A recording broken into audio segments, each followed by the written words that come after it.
Hello అభినవాస్, ఈరోజు choco curry ఎలా చేయాలో చూద్దామా? పాన్ వేడెక్కిన తర్వాత కొంచెం ఆయిల్ వేసుకోవాలి.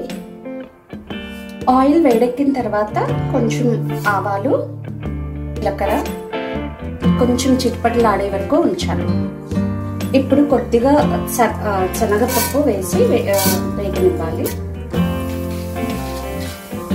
శనగపప్పు కొంచెం వేగిన తర్వాత కొన్ని ఎండుమిర్చి, కొంచెం మినప్పప్పు,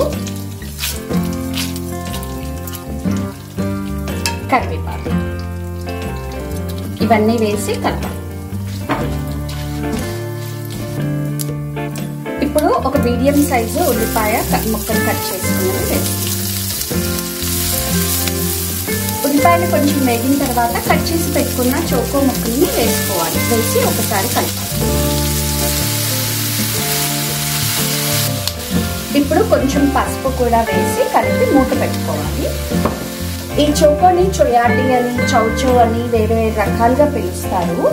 దీంట్లో క్యాలరీస్ తక్కువ ఉంటుంది, ఫ్యాట్ తక్కువ ఉంటుంది. మెయిన్గా వెయిట్ లాస్ కోసం డైట్ చేసే వాళ్ళకి ఇది మంచి ఆల్టర్నేటివ్. దీంట్లో ఫైబర్ అది ఎక్కువ ఉంటుంది, యాంటీ ఆక్సిడెంట్స్ ఎక్కువ ఉంటాయి, అండ్ విటమిన్ సి చాలా రిచ్గా ఉంటుంది. సో ఇది మంచిగా హైడ్రేషన్కి బాగా పనిచేస్తుంది.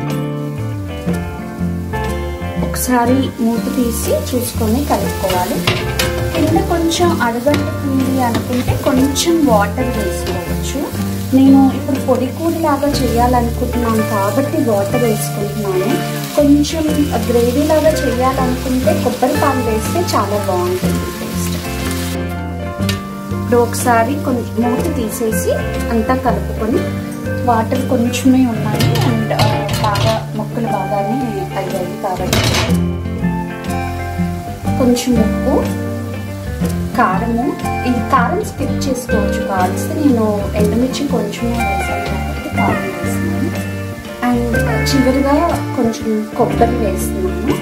ఒకవేళ కొబ్బరి పాలు వేసుకుంటే ఈ స్టెప్ స్కిప్ చేయొచ్చు. కొబ్బరి అది వేసిన తర్వాత ఇంకొక నిమిషం లేదా 2 నిమిషాలు వాటర్ అంతా ఆవిరైపోయే వరకు ఉంచేసి స్టవ్ ఆఫ్ చేసేసుకోవచ్చు. మరి చూసారు కదా చోకో కర్రీ చేయడము. మీరు కూడా ట్రై చేసి ఎలా వచ్చిందో చెప్పండి. Please like, share, comment and subscribe to Abhinavas. Thank you.